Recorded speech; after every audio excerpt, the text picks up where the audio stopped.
Good evening, and welcome to Bible Study Live.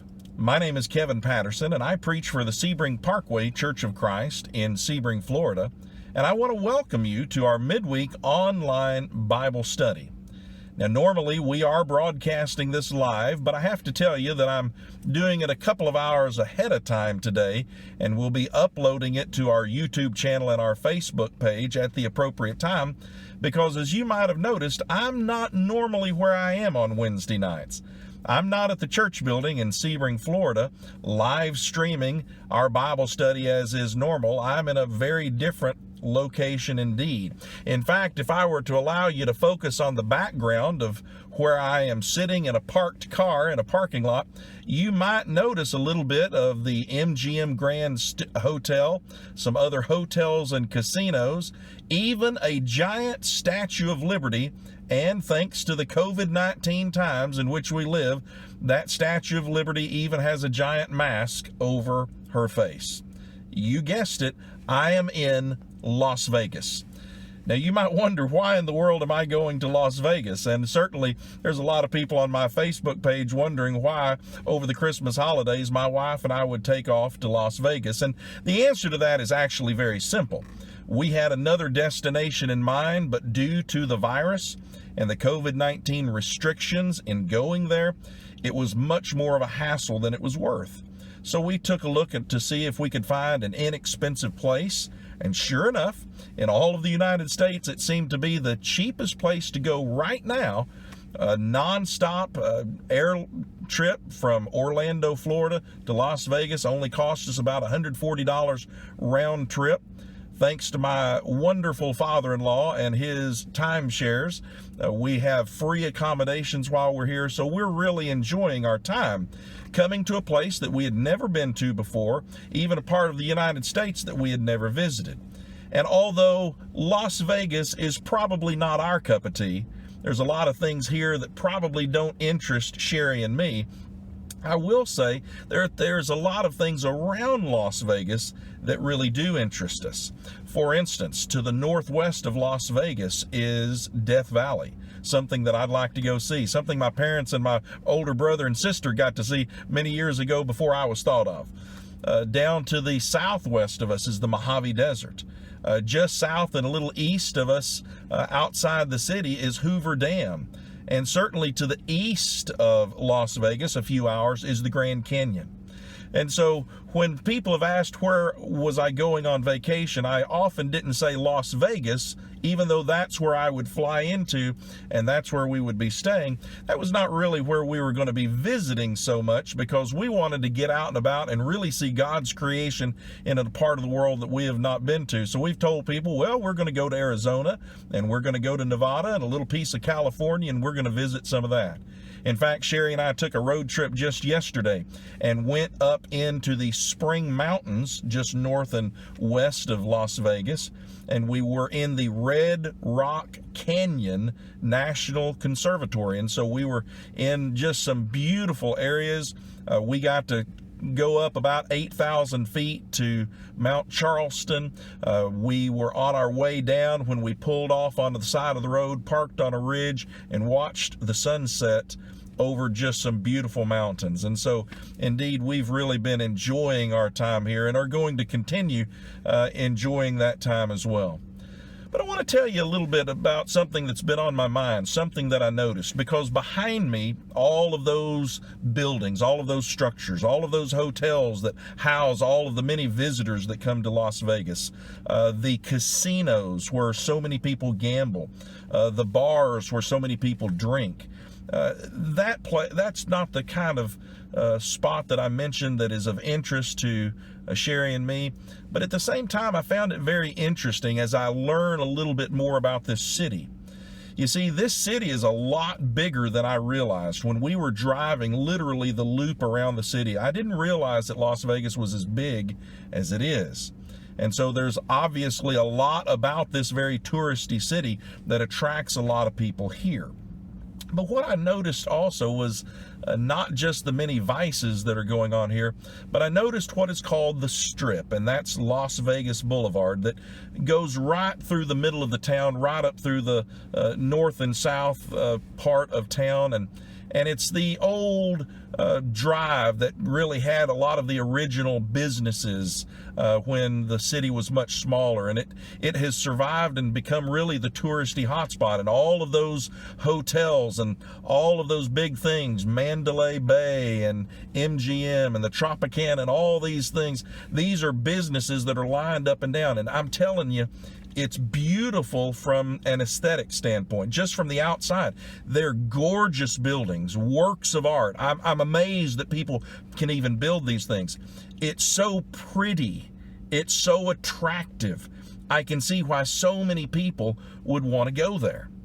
And yet, what's interesting to me also is when you get outside of what's called the Strip, things sometimes and very drastically go way down. For instance, our condominium is just a few blocks off of the Strip, and yet already we start to see abandoned parking lots. Already we start to see a more dangerous part of the town. In fact, if you will go and take a look at a lot of authorities on this city, they say that Las Vegas is a very safe city as long as you stay on the Strip. But they say do not, and especially at night, do not get off of that Strip, because of the dangers that are involved. Alcohol-related dangers, other drug-related dangers, gun-related dangers, and just all kinds of problems. They say stay on the Strip if you're going to go anywhere. And it's interesting that although a lot of places in and around this area do not allow open drinking for people, they make that exception on the Strip. There is the attraction, there is the glitter and the glamour, and there is the part that attracts everybody.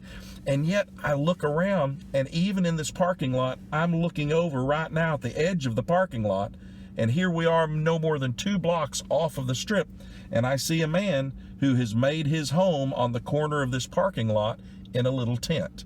That's where he lives. We've seen some other places in town that are very difficult, where there's a high population of homeless people, and many of them living in tents, many of them having no tents or anything in which to live in at all. And so it's very interesting. I see this particular city as a city that has 2 very different sides. One is the side that is advertised to the world, the pictures that you see on television, the places you hear about on the radio and on the internet, and that's the place they want you to come and see and spend money and engage in all of these vices that are not only of the world and not of God, but they are also very dangerous, not only in the mental states that it can put people, but also the addictions that can follow. Certainly gambling is very addictive, alcohol very addictive, other types of drugs are very addictive. In fact, as I look right in front of me on the side of a building on the other side of this parking lot, I literally see somebody has used the side of the building as a big billboard. The very first thing that it is advertising is blackjack and how cheaply you can play blackjack or gamble. The very next one is a beer ad and how inexpensively you can get drunk. The very next one is a well-known restaurant. It's known for its chicken wings, but it's also known for its half-naked waitresses that serve you. And so now here we have a whole different kind of vice that we see. And certainly I find it interesting and got a little educated on this earlier today from a person who is in charge at our condominium. But he talked about how although Las Vegas is known for prostitution, prostitution is not actually legal in any shape, form, or fashion in the city of Las Vegas. But very interesting, around half, give or take, half of the counties in Nevada have legal prostitution establishments. And so you have gambling vices, chemical vices, sexual vices, even the good old all-you-can-eat buffet where you might just get down to a stomach vice, and that being that you would just eat and eat and eat and eat and eat too much before you would actually give up. And so I see the 2 sides of this city, and it got me to thinking, just because this city has a lot of problems with it does not mean it's a bad city in and of itself. It's certainly not wrong for somebody like me to come and visit it, as long as we stay away from the things that would bring displeasure and dishonor to God. But it's interesting, I didn't come up with the nickname Sin City. Las Vegas is called Sin City. They refer to themselves as Sin City. In fact, with their own advertisements, you might have recognized this slogan: what happens in Las Vegas stays in Las Vegas. It's kind of the idea that maybe we'll go and behave the right way out in the regular world, but when you come to Las Vegas, you can do some things that you wouldn't normally do. You can make some choices that you wouldn't normally make, and we won't tell anybody that you did them. Well, see, that kind of invites a problem, doesn't it? It kind of invites an attitude that suggests that sin really is a major part of the commerce of this city. And it got me to thinking, not that every part of this city is bad, but it's interesting that it got me to thinking about a city or two in the Old Testament that were known for their sin as well. And I want to back up a little bit in my story, because I want to take you to Genesis chapter 13. And this is where we are first introduced to the relationship between Abram and Lot, an uncle and a nephew. We know a lot about Abram, less about Lot, but we know a good bit about Lot, much more than many biblical characters. But we are, in these early chapters of Genesis, we are introduced to these two characters, and they seem to work together. They have their families and their servants and their animals. But we read in Genesis 13 and verse 2 that Abram was very rich in livestock, silver and gold. And he went on his journeys from the Negev as far as Bethel, to the place where his tent had been at the beginning between Bethel and Ai, to the place of the altar which he had made there previously. And there Abram called on the name of the Lord. Now Lot, who went with Abram, also had flocks and herds and tents, and the land could not support both of them while living together, for their possessions were so great that they were not able to remain together, and there was strife between the herdsmen of Abram's livestock and the herdsmen of Lot's livestock. Here are two members of the same family who basically have two businesses, livestock businesses, so big they just don't have room for each other. So Abram, the older man, the wiser man, perhaps certainly the more mature man, he says in verse 9 to Lot, "Please, let there be no strife between you and me, nor between my herdsmen and your herdsmen, for we are relatives. Is the entire land not before you? Please separate from me. If you choose the left, then I will go to the right, or if you choose the right, then I will go to the left." Lot raised his eyes and saw all the vicinity of the Jordan, that it was well watered everywhere. This was before the Lord destroyed Sodom and Gomorrah, like the garden of the Lord, like the land of Egypt going toward Zoar. So Lot chose for himself all the vicinity of the Jordan, and Lot journeyed eastward, so they separated from each other. Abram settled in the land of Canaan, while Lot settled in the cities of the vicinity of the Jordan, and moved his tents as far as Sodom. And I want you to listen to the description that is given in Genesis 13 and verse 13. Now the men of Sodom were exceedingly wicked sinners against the Lord. Now we know the faith of Abraham. We know the faith of this righteous man who will later be known as Abraham, but at this point we call him Abram. And we know about what a good man he was. And Lot was a good man in many respects as well. But when given the choice between the lesser land and the better land, Lot chose the better. But he chose it despite the fact that it put him in a position where he would be surrounded by worldliness and wickedness, much more so than had he perhaps settled elsewhere. And as a result of this, he is going to find himself, because of his choice, situated in a place where he is immersed in the sin of this terrible place called Sodom. If we jump forward to Genesis 18, and we start taking a look at verse 20, we read that the Lord said that the outcry of Sodom and Gomorrah is exceedingly great, and their sin is exceedingly grave. I want you to consider for just a moment this city, or a city similar to it. There are a lot of cities that are known for the various sinful vices of the world, but I want you to consider, why would a person live here? Why would a person choose to be immersed in a culture that would be so sinful? Well, not all reasons are wrong. For instance, I have met, at least online and over the phone, with the preacher, one of the preachers that preaches right here in Las Vegas for the Lord's Church. He's a graduate of the Memphis School of Preaching, and he is someone who has come to this foreign land, if you will allow me to say, in order to share the truth of God's Word and preach the gospel to a lost people. So certainly, if we have a calling that gives us the opportunity to share the good news of Jesus with the world around us, we want to take advantage of that. But what if you have a problem with drinking? What if you have a problem with gambling? What if you have a problem with lust and the lust of the flesh, or all various types of sexual immorality? This is probably not the place that you want to live, because you are going to have that type of environment surrounding you at all corners. It's interesting that as we turn back to our text in Genesis 18 and starting in verse 23, Abram approached and asked and said, he's basically asking God, will you indeed sweep away the righteous with the wicked? Now, God had made the decision that he's going to destroy Sodom. The problem is, by this time, Lot not only is living near there, he's living there. He's brought his family into the city, into the midst of this wickedness. And we'll describe just how wicked in a minute.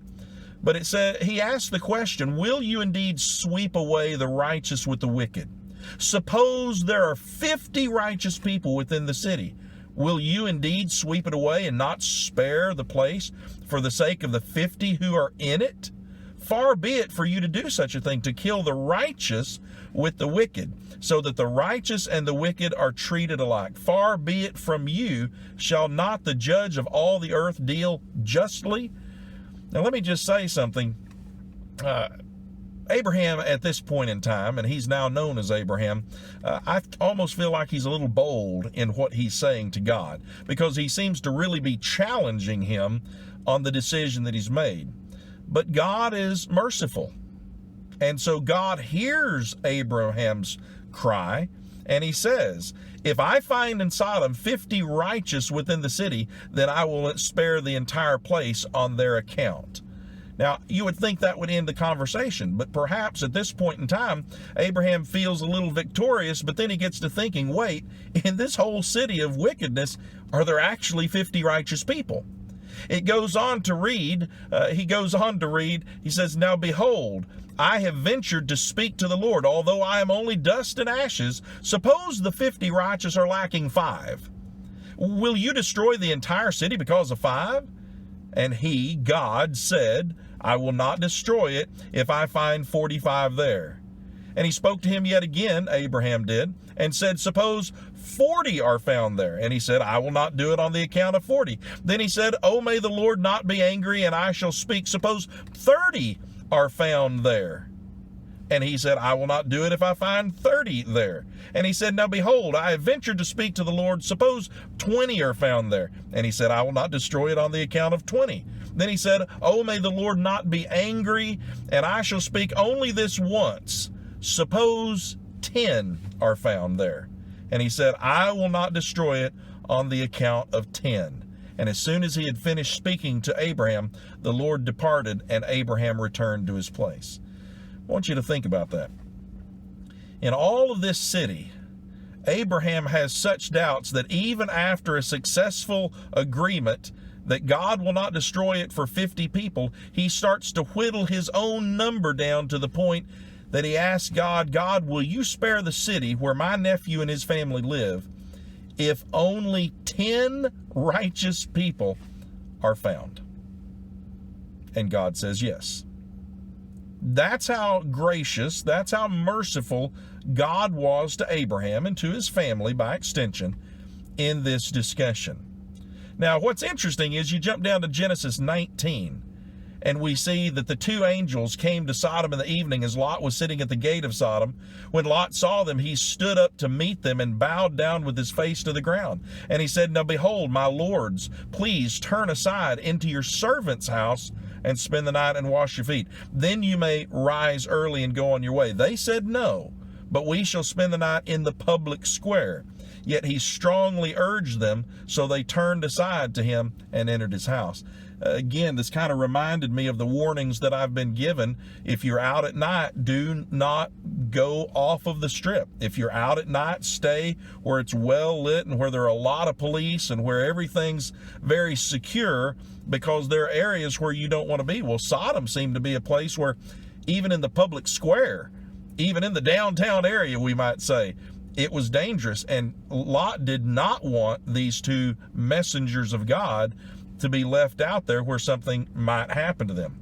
We read in verse 4, "Before they lay down, the men of the city, the men of Sodom, surrounded the house, both young and old, all the people from every quarter, and they called to Lot and said to him, 'Where are the men who came to you tonight? Bring them out to us that we may have relations with them.'" I want you to consider something for just a moment. I think most of us agree that our society, our culture seems to be getting worse and worse, more and more worldly, less and less godly. We talk about how our country is a Christian nation. I use that term loosely, but we talk about how we were built upon biblical foundations, and that part is true in many respects, and yet it's very hard to say that anymore. We may have once had those foundations, but we seem to be abandoning them in droves. And as a result of that, one of the things that we see is the moral breakdown, the decay of our society from a spiritual standpoint. No longer do people want to pray to God in public. No longer do they want to even allow you to mention God in public. They'll be offended, or somebody might call it hate speech, or it's hard to say. But we seem to be running the opposite direction of God and His will for our lives as a society. But let me say something to you here. Some people say, well, the world must be about to end. It's getting so wicked. We're nowhere even close to Sodom. Because until you have company come to your house, spend the night in your home, and have your neighbors and the townspeople, young and old, come banging on your door and say, "Give us your guests so that we may rape them," then you'll understand we're nowhere near Sodom. We've still got a ways of wickedness to go. And it should be the prayer of every faithful child of God that we pray to God that we don't continue as a nation down that path, that we turn from that path and we do not achieve the level of wickedness of Sodom. Because remember, this is why God was upset. This is why God was going to wipe them from the face of the planet, because this place was so wicked. It would be comparable to the days of Noah when God destroyed the world by flood, because the thoughts of men's hearts were only evil continually. Well, that seems to be the description that we see here. And this place is so wicked that God gives Lot instructions and says, "Lot, you've got to get out of town. You've got to leave this place." Through these messengers, he is informed that he's going to destroy the city. And we read in verse 15, "When morning dawned, the angels urged Lot, saying, get up, take your wife and your 2 daughters who are here, or you will be swept away in the punishment of the city." It's interesting that in verse 16 we read, "But he hesitated." Lot hesitated. I wonder, was the choice to pitch his tent toward Sodom? Was the choice to move into the midst of Sodom? Was the choice to have his home and have his family in the midst of this evil, wicked place? Was it finally getting to him? Was he thinking, I don't want to leave this because this is my home, this is where I live, even though I know God is going to destroy the city and I know He's got the power to do it? Why else would he hesitate? So the men grasped his hand and the hand of his wife and the hand of his 2 daughters, because the compassion of the Lord was upon him, and they brought him out and put him outside the city. Why? Why ultimately is God going to destroy the city? Because not even 10 righteous people were found. When they had escaped and when they had brought them outside, one said, "Escape for your life. Do not look behind you and do not stay anywhere in the surrounding area. Escape to the mountains or you will be swept away." Well, I think we understand what happens. Ultimately, they do start to flee. In verse 24, "Then the Lord rained brimstone and fire on Sodom and Gomorrah from the Lord out of heaven, and he overthrew those cities and all the surrounding area and all the inhabitants of the city and what grew on the ground." Verse 26 reads, "But Lot's wife from behind him looked back, and she became a pillar of salt." You don't usually look back at things that you're trying to get away from. You try to run away from them. I sit there and I think about Joseph when he was accused by Potiphar's wife. That began because she lusted after him. She desired him, but he would not do the ungodly thing and give in to her advances. And so at one point in time, she literally grabs his jacket and he runs out of there so quickly, he leaves his jacket in her hand. He doesn't turn around to say, "Hey, have you got my jacket?" Or he doesn't turn around to go back and get it. He just runs because he wants to get away from that evil, that sin, even that temptation perhaps, as much as possible. What happens if you raise your family in the midst of wickedness? Does that wickedness become a little more normal? Is it something that you start to accept a little bit more? Is it something that becomes commonplace in your life? Or is it something that you start to even embrace a little bit? Maybe you might miss if you were to leave it. I wonder if that was the case with Lot's wife. Even though they were instructed, do not turn around. At one point, Lot's wife did, and she died as a result. When I think about those stories, when I think about Sodom and Gomorrah, when I think about the evil in those cities, when I think about the temptation, at the very least the effect that it must have had on Lot and his family because of their proximity to this wickedness. I think about what James wrote in James chapter 1, verses 13, 14, and 15. First and foremost, verse 13, where he says, "No one is to say when he is tempted, I am being tempted by God. For God cannot be tempted by evil, and he does not tempt anybody." First of all, when it comes to sin, when it comes to the temptation of sin, when it even comes to the lust of sinning, we can't blame that on God. First of all, God himself cannot be tempted, but moreover, as the relevance for our story today, he does not tempt us. He does not try to get us to do wrong. He only ever tries to get us to do what's right, and he gives us every opportunity to escape the sin and the temptation to sin in our lives. So it's never God's fault. It wasn't God's fault that Lot perhaps was a little selfish in the decision he made back with his uncle Abram. It wasn't God's fault that Lot decided to move his family inside the city. It's not God's fault that his family lived in the midst of that wickedness that just seemed to get worse and worse to the point that God destroyed it. That was not God's fault. And it's the same thing for us today. We can't go live somewhere where we're surrounded by the problems that we're going to face. And it doesn't have to be a city whose nickname is Sin City. There are good, righteous people in this city. In fact, I've already made contact with one of them, as pointed out, and if the good Lord is willing, we intend to worship with that particular congregation of the Lord's church this Sunday. We would love to be worshiping with them tonight, but the virus has caused them to cancel their services, and so I get this opportunity to make sure that I'm with you. But we can't blame God for the decisions we make. When we make bad decisions that put us in harm's way and then get hurt as a result of it, that's not his fault. That's our fault. And there needs to be some wisdom. There needs to be some guidance, some prudence, some maturity in the choices that we make.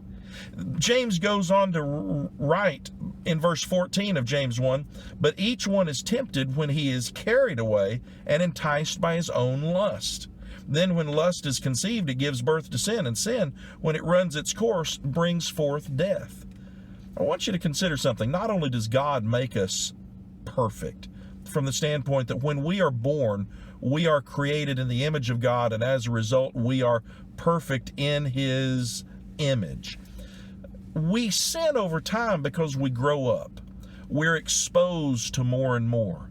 And we're not only exposed to more good, but we're exposed to more evil. And as a result, then we have that potential of greater temptation. Those lusts and desires that are within us are activated all the more when we give it more and more opportunity.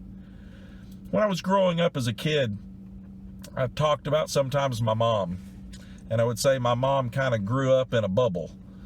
She didn't seem to be exposed to a lot of the things of the world. And I used to think that that was to her disadvantage. I used to think that perhaps she lived a sheltered life and therefore she was not as enlightened as I was or others.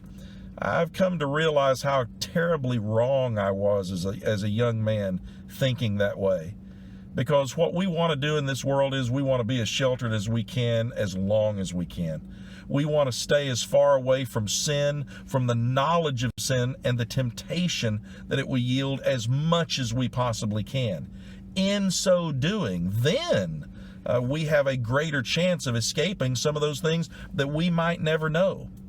But when we are exposed to those things, when we are exposed to those kinds of problems, those types of lifestyles, those ways of thinking, when we're exposed to the wickedness that was common in Noah's day and in these cities of Sodom and Gomorrah, then it's very hard sometimes for us to battle against it, because not only are our lives immersed in it, but our thinking is immersed in it. And the Bible teaches us that sin begins in the mind. I want you to consider what it says. Not only it says, but one is tempted when he is carried away and enticed by his own lust, but then when lust is conceived, when we desire something and we make that decision to sin, it gives birth to sin. And sin, when it has run its course, brings forth death. That reminds me of the point that Paul makes to the church at Rome in Romans chapter 6 and verse 23. The wages of sin is death. In other words, the price that we pay, the ultimate payoff for our sin, is death or eternal separation from God. We are going to live forever. The question is, are we going to live forever in the presence of God or cast out of the presence of God? And so what I want to do is I want to, in this very, very tiny span of time that we call our lives, we think about them as maybe 70, 80, 90, 100 years old. That is the snap of a finger. That is the blink of an eye to God. That is nothing compared to eternity.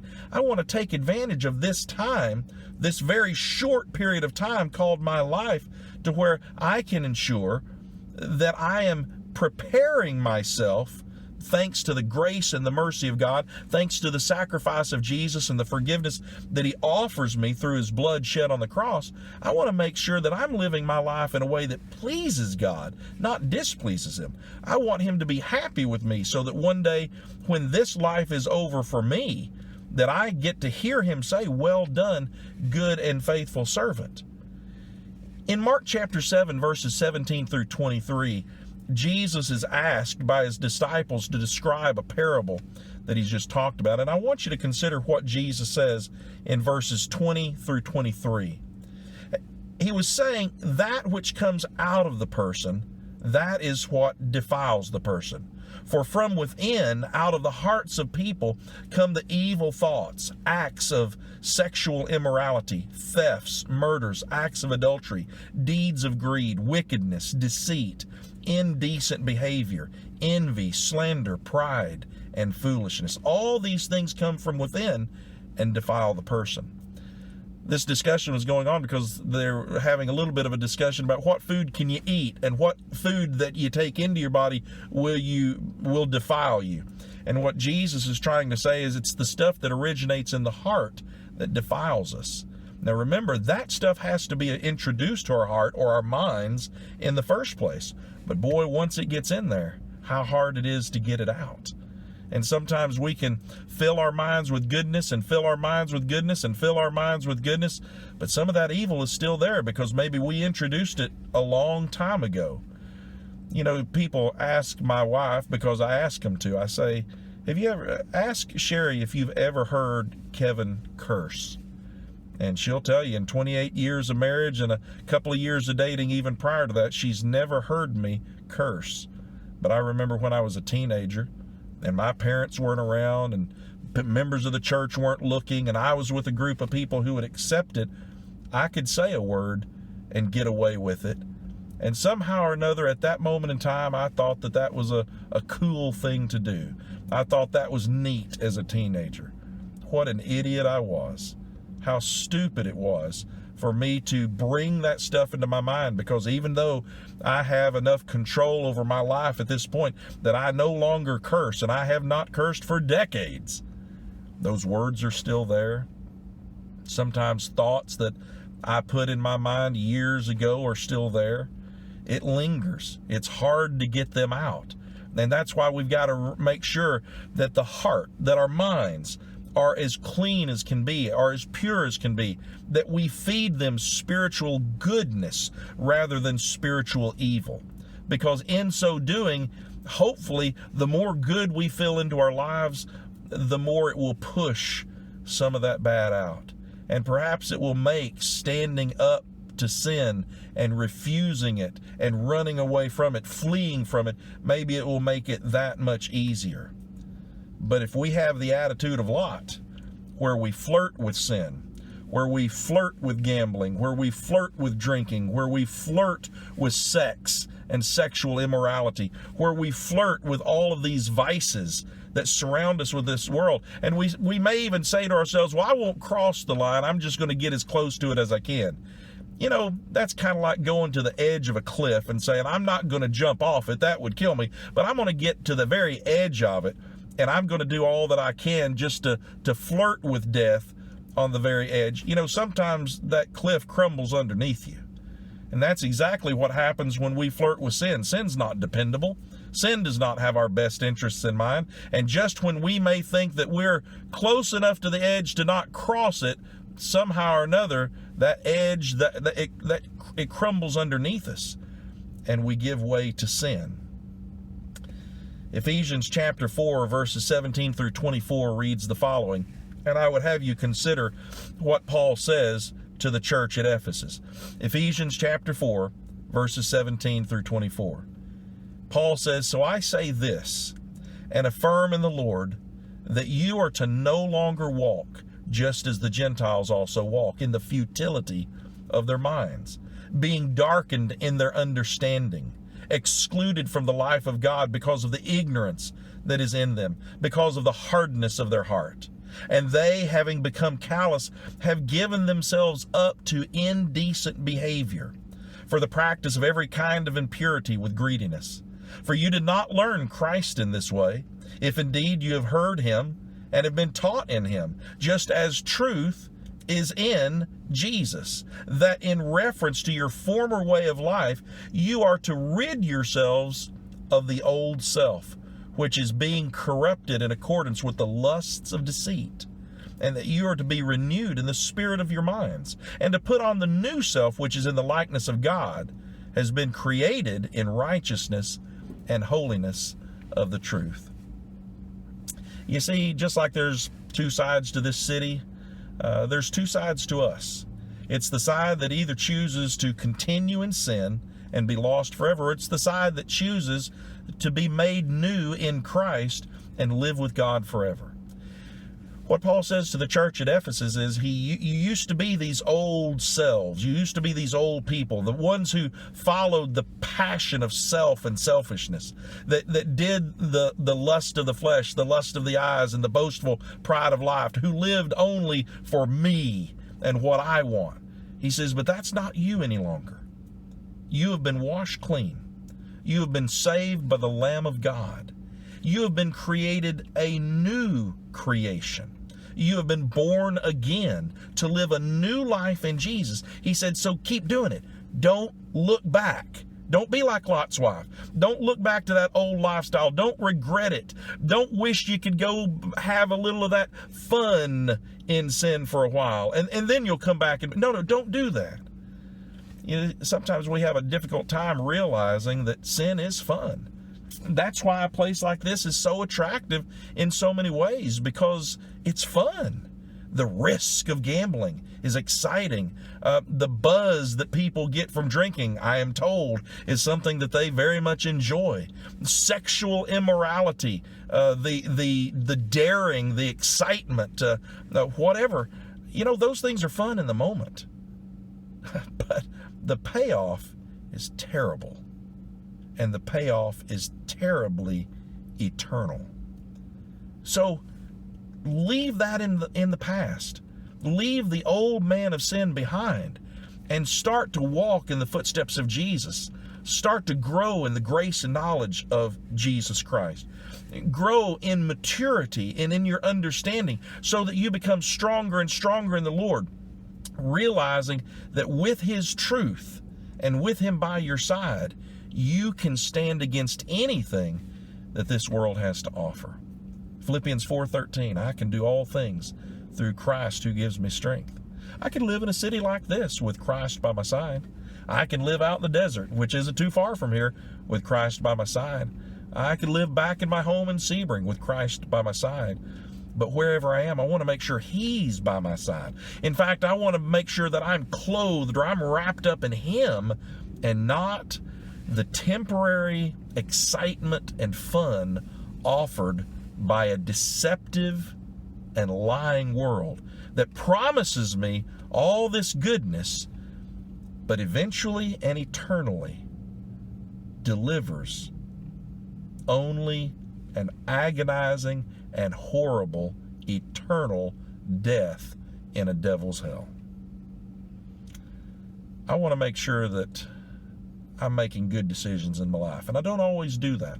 I make mistakes, as we all do, but that's not an excuse. Don't ever let that excuse justify our sin.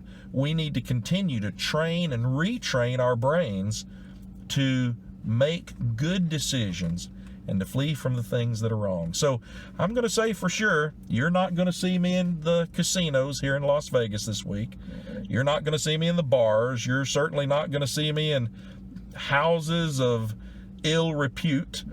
You're not even going to see me at a wing restaurant where women are half naked. What you are going to see me doing is traveling around with my wife, seeing some of the amazing things that God's created by just speaking them into existence. We're going to take a look at the things that literally show off His omnipotence, His all-powerful nature. We're going to give Him praise. We're going to thank Him every single day that we get to live in a beautiful world that He created for us. But don't let the beauty of this world be deceptive. Remember, there are things in this world that are gunning for us. There are people and there are forces of evil that want nothing more than to see us succumb to Satan in this life, to what he offers us through his lies and treachery, so that we will forever be with him and not with God. Say no to him. Say no to those temptations, to those internal desires. Say no to sin. Say yes to Jesus Christ. Wherever you are, make sure that he is right there by your side and that you are living your life in such a way as to make him proud to do so. Well, once again, I thank you for joining us this evening for our Bible study. Not exactly a live stream, but a couple of hours later at least from the time of this taping. But we appreciate very much you joining us. I want to remind you that this will be both on our Facebook page and our YouTube channel. And we will be continuing to do some live streams in weeks to come. Also want to remind you that this Sunday morning, although I will not be in Sebring, I'll be worshiping with the saints right here. I want to remind you that we will be live streaming our worship assembly on Sunday morning. And so that's at 10 o'clock Eastern time.